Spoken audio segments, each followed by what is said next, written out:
अब हम देखने जा रहे हैं WWW, वर्ल्ड वाइड वेब, या नॉर्मल हम वेब भी बोलते हैं इसे, और बहुत सारे लोग तो इसे इंटरनेट भी बोलते हैं। अब इंटरनेट और वेब दोनों एक चीज नहीं है, दोनों अलग अलग चीज है। इंटरनेट एक पेरेंट लेवल एंटिटी है और वेब उसके अंदर आने वाली एक छोटी सी चीज है। अब ये अलग कैसे क्या है वो देखते हैं। तो इंटरनेट क्या है? इंटरनेट एक ग्लोबल नेटवर्क है जो कि बहुत सारे नेटवर्क्स को मिलाकर बनता है। तो इंटरनेट क्या है? एक ग्लोबल नेटवर्क। अब इंटरनेट पर बहुत सारी चीजें रखी हुई है, जैसे कि वेब पेजेस रखे हुए हैं,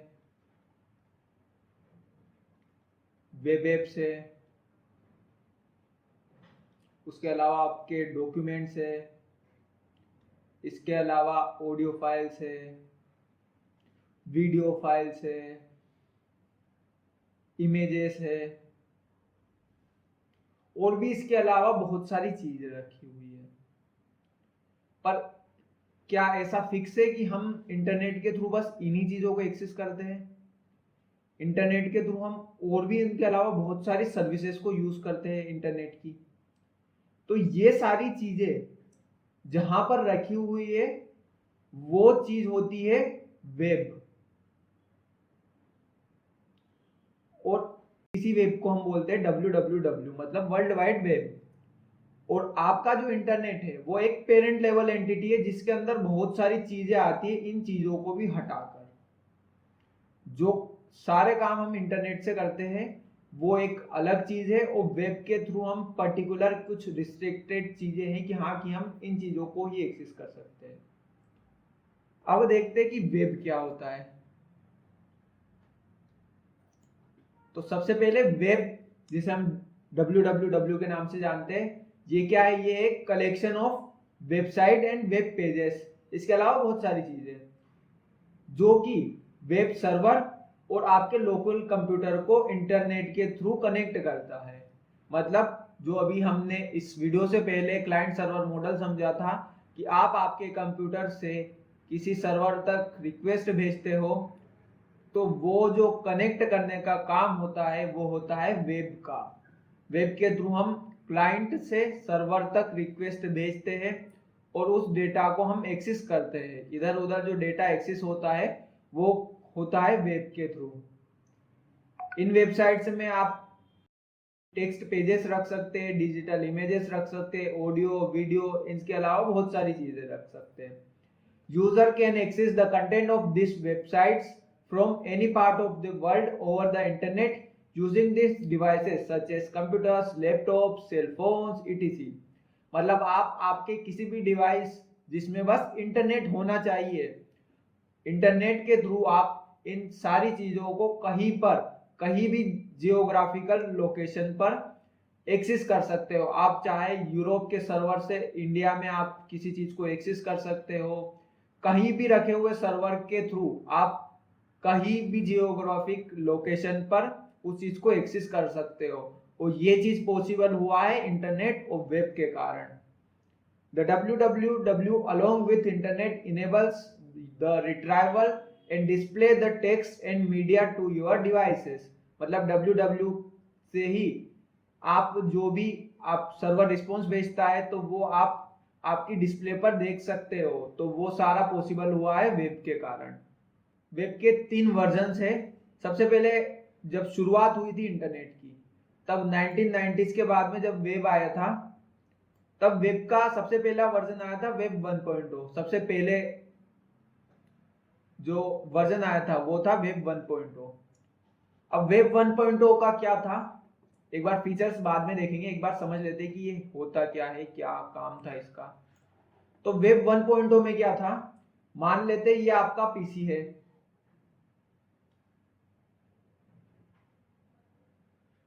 आपने इंटरनेट पर कुछ चीज सर्च की है, तो उस टाइम पर जो वेब पेजेस आते थे तो उन वेब पेजेस में बस स्टैटिक कंटेंट होता था कि हाँ कि फिक्स ये कंटेंट डाला हुआ है वेब सर्वर पर कि हाँ कि इस वेब पेज में सबसे पहले यहाँ पर एक फोटो आएगी, यहाँ पर जैसे किसी का विकिपीडिया का आर्टिकल है तो यहाँ पर एक फोटो आएगी,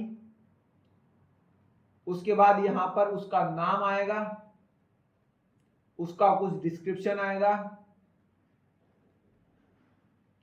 उसके बाद उसका कुछ कंटेंट आएगा यहाँ पर नीचे। तो ये वेब पेजेस बिल्कुल फिक्स्ड होते थे कि हाँ कि इस जगह पर ये चीज आएगी।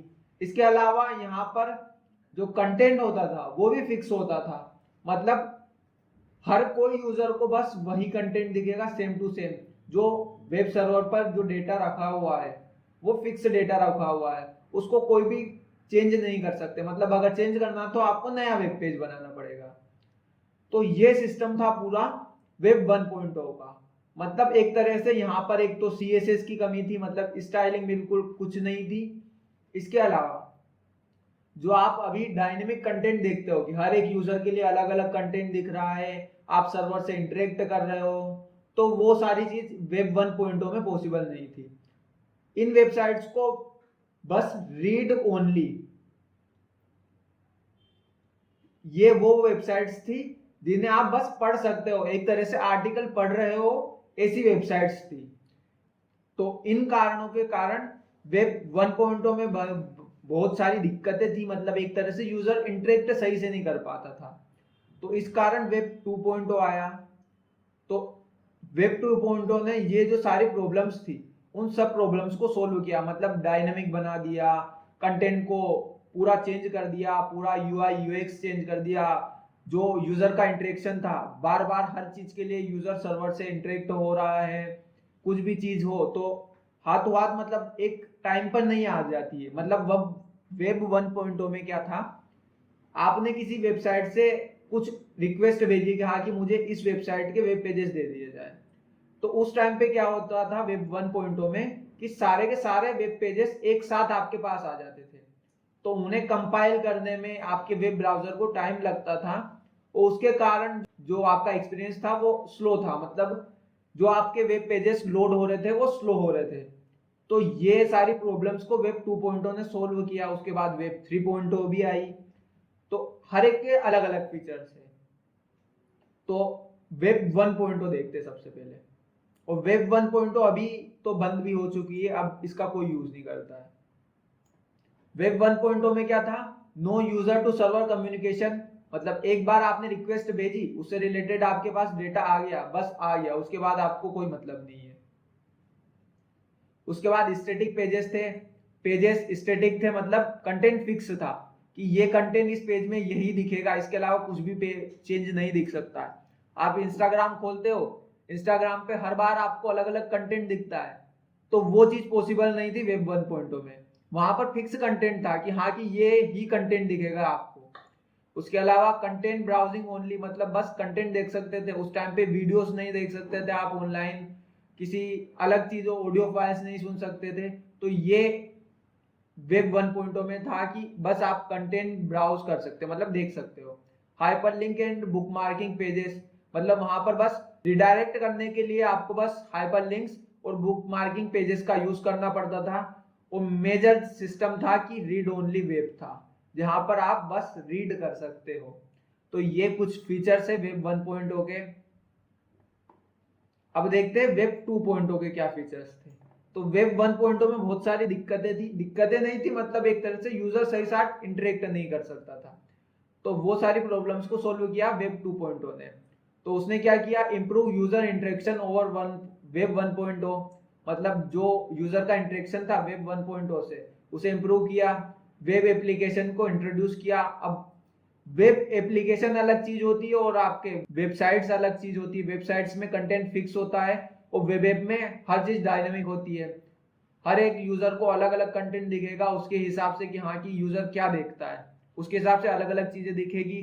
कंटेंट डायनेमिक होगा। तो वेब एप्लीकेशन इंट्रोड्यूस हुए वेब 2.0 में। Functionality such as online documents, video streaming etc। तो वेब 2.0 में ऑनलाइन डॉक्यूमेंट्स आप देख सकते हो, पढ़ सकते हो, डाउनलोड कर सकते हो। वीडियो स्ट्रीमिंग चालू हुई जो वेब 1.0 में पॉसिबल भी नहीं थी, कि आप वीडियो को स्ट्रीम कर सकते हो, लाइव वीडियोस को देख सकते हो। उसके अलावा everything moves online, information and apps are stored on server, मतलब हर चीज को ऑनलाइन सर्वर पर स्टोर करने लग गए। न कि हाँ कि वेब 1.0 में क्या था कि आपने एक बार वेब सर्वर से आपने किसी वेब पेजेस के लिए रिक्वेस्ट की है तो वो आपको सारे के सारे वेब पेजेस एक साथ में भेज देगा। तो उन सारे वेब पेजेस को आपको स्टोर करना पड़ेगा आपके डिवाइस में। तो उससे आपकी एक तो मेमोरी का यूजेज बढ़ेगा, उसके अलावा आपके कंपाइलेशन में टाइम लगेगा, तो आपकी वेबसाइट स्लो होगी, मतलब आप जो देख रहे हो वो स्लो देख पाओगे। तो इस चीज को हटाया वेब 2.0 ने, जहां पर सारी चीजें सर्वर पर स्टोर होने लगी। इसके अलावा इंटरेक्टिव एडवर्टाइजमेंट एंड पे पर क्लिक, मतलब इंटरेक्टिव एडवर्टाइजमेंट, अब अलग तरह से एड चालू हो गए कि हाँ कि आप जो चीज देख रहे हो उसके थ्रू या उसके जैसे ही आपको एड दिखेंगे और आपको हर चीज पर क्लिक करने के लिए पैसे नहीं देने पड़ेंगे, मतलब कुछ अलग चीजें कर दी। उसके बाद क्लाउड कंप्यूटिंग ऑपरेशंस चालू हुए, क्लाउड का अलग सिस्टम चालू हो गया। सेंट्रलाइज्ड डेटा, अब ये एक बड़ी इंपॉर्टेंट चीज है, सेंट्रलाइज्ड डेटा, मतलब पूरा डेटा एक जगह पर स्टोर कर दिया है। इस जगह से हर कोई, ये पूरा डेटा यहाँ पर रखा हुआ है, इस जगह से हर कोई इस डेटा को एक्सेस कर सकता है, मतलब सर्वर इस डेटा से कनेक्टेड है। अब सर्वर पर जो भी रिक्वेस्ट भेजेगा वो सर्वर उस सेंट्रलाइज्ड डेटा स्टोर से उस डेटा को लेकर आपको डेटा प्रोवाइड कर देगा। तो जैसे आपने रिक्वेस्ट भेजी तो वो सर्वर उस डेटाबेस से डेटा को लेके आपको रिस्पॉन्स दे देगा। तो ये चीज हुई वेब 2.0 में। और जो वेब 1.0 में बस रीड का ऑप्शन था, तो वेब 2.0 में राइट का भी ऑप्शन आ गया, मतलब रीड एंड राइट वेब में चेंज हो गई। इसके बाद एक और वर्जन आया वेब का, वेब 3.0, जो अभी ट्रेंडिंग टॉपिक है, जो अभी ट्रेंड में चल रहा है, मतलब अभी इस पे बहुत सारे लोग काम कर रहे हैं, वेब 3.0। तो यहाँ पर क्या है, पूरा जो आपका डेटा होगा वो एक डिसेंट्रलाइज्ड जगह पर स्टोर होगा, मतलब ये जो डेटा आपका सर्वर पर स्टोर हो रहा था वो सर्वर पर स्टोर नहीं होगा, ये अलग इंटरनेट पर अवेलेबल रहेगा। और अगर वहां पर इंटरनेट पर आपका डेटा कहीं पर सेव हो जाता है तो इंटरनेट से आप उस डेटा को कभी भी एक्सेस कर सकते हो, पर उस डेटा को कभी भी चेंज नहीं किया जा सकता है। उस डेटा की एक नई कॉपी सेव होगी और उस डेटा को जब एक बार यहाँ पर आ गया तो उसे कोई भी चेंज नहीं कर सकता। और इससे एक ये फायदा है कि आपको जो सर्वर जब लेते हो तो आपको वहां पर मेमोरी के लिए जो पैसे देने पड़ते हैं वो पैसे नहीं देने पड़ेंगे, मतलब आप कितना ही डेटा आप अब स्टोर कर सकते हो वो भी फ्री में। तो वेब 3.0 के कौन कौन से फीचर है, intelligent web based functionality and application, तो अलग अलग नई तरह की फंक्शनलिटीज इंट्रोड्यूस हुई है, जैसे कि आपका डेटा डिसेंट्रलाइज्ड स्टोर हो रहा है, अलग अलग तरीके से यूज हो रहे हैं, पूरा जो मतलब वेबसाइट्स को चेंज कर दिया है, आजकल नई 3D टेक्नोलॉजी आ गई है। तो ऐसे बहुत सारे वेब बेस्ड फंक्शनलिटी इंट्रोड्यूस की गई है। डिसेंट्रलाइज्ड प्रोसेस, मतलब आपका डेटा एक जगह स्टोर नहीं होगा। A fusion of web technology and knowledge representation, मतलब आपके वेब टेक्नोलॉजी को पूरा एक तरह से अलग चेंज कर दिया गया है। उसके अलावा बिहेवियरल एडवर्टाइजमेंट एंड इंगेजमेंट, मतलब आपके बिहेवियर के हिसाब से आपको एड दिखाए जाएंगे और अलग अलग आपको अलग अलग तरीके से एड दिखाए जाएंगे। जैसे आप किसी ई कॉमर्स प्लेटफॉर्म पर, जैसे आपने लैपटॉप सर्च किया है तो दूसरी जगह पर आपको अब लैपटॉप के ही एड दिखेंगे। ऐसे अलग अलग आपके बिहेवियर के हिसाब से आपको एड दिखाए जाएंगे। लाइव वीडियोस चालू हो गए, जो वेब 1.0 में कम लाइव चलते थे, मतलब कि हाँ कि जो भी स्ट्रीम कर रहा है तो उसमें कुछ कभी दिक्कतें आ जाती थी कि नेटवर्क के कारण स्लो है, लेग कर रहा है, तो वेब 3.0 ने वो सोल्व किया है। उसके बाद IoT, इंटरनेट ऑफ थिंग्स, इसका यूज होने लगा है, बहुत सारे ऐसे डिवाइस बने जो ऑटोमेटिक काम करते हैं। सिमेंटिक सर्च का यूज होने लगा। और लास्टली जो वेब 1.0 में बस रीड का ऑप्शन था, वेब 2.0 में रीड एंड राइट का ऑप्शन था, अब वेब 3.0 में read write and control web का ऑप्शन आ गया है, मतलब आप आपके अनुसार आपके हिसाब से कंट्रोल भी कर सकते हो अब पूरे वेब को। तो ये थे कुछ वेब 1.0 वेब 2.0 के फंक्शनलिटीज। अब आपके एग्जाम में वेब 2.0 के फंक्शनलिटीज आ सकती है, वेब 3.0 की भी फंक्शनलिटी आ सकती है। तो इन सारी चीजों को ध्यान से आप दिमाग में रखना, ताकि अगर एग्जाम में आए तो आप अच्छे से लिख सको।